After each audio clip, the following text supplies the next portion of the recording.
Observons d'abord une personne qui change de chemise. Parfait. Alors qui change de moustache. Maintenant qui change de coiffure. Pas de difficulté? Alors allons plus loin. Observons des personnes qui changent de paradigme. Ah, ça n'est pas facile de changer de paradigme. Et d'ailleurs, qu'est-ce que ça veut dire? Non, ce n'est pas ça, changer de paradigme. Non.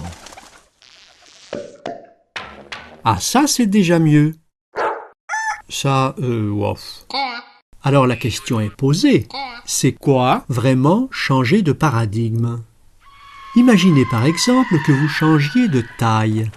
Vous allez très vite changer de façon de voir le monde, donc de paradigme. Imaginez que vous changiez d'époque.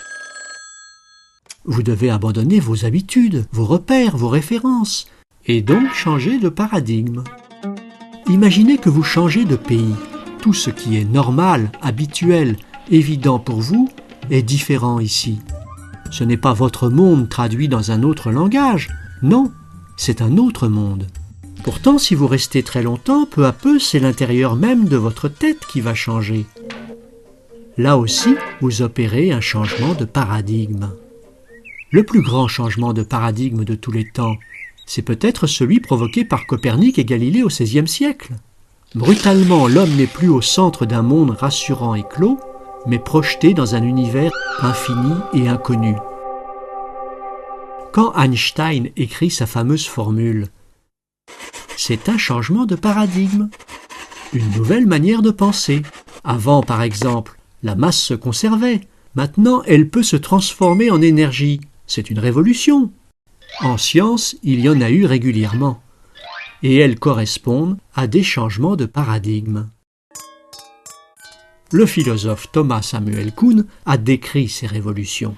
Pour lui, la science évolue par cycles. Dans les périodes de sciences normales, les plus fréquentes, les scientifiques travaillent dans le cadre d'une théorie qui globalement marche bien, même s'il y a parfois des énigmes encore inexpliquées.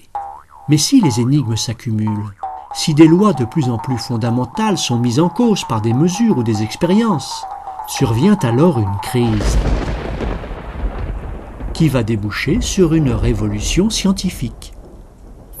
Après cette période agitée, les nouvelles générations de scientifiques vont regarder le monde autrement. Les principes, les méthodes, le langage ont changé. C'est un changement de paradigme. Et le cycle peut recommencer sur des bases nouvelles. Mais ce schéma cyclique de Kuhn, ça veut dire que les sciences tournent en rond? À l'école, on m'a appris que les sciences progressent, qu'on va vers plus de vérité. Pas si simple. Avec Kuhn, l'idée de progrès se pose d'une manière nouvelle. Moins naïve. On ne peut plus penser que les connaissances s'accumulent comme une pile de livres. Et qu'on s'approche toujours un peu plus près de la vérité.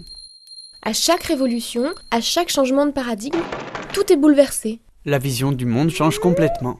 Au point qu'on ne peut même plus comparer avant et après. Hé hé, révolutionnaire les idées de Kuhn. Oui, mais pas forcément consensuelles. En somme, il propose lui aussi un changement de paradigme.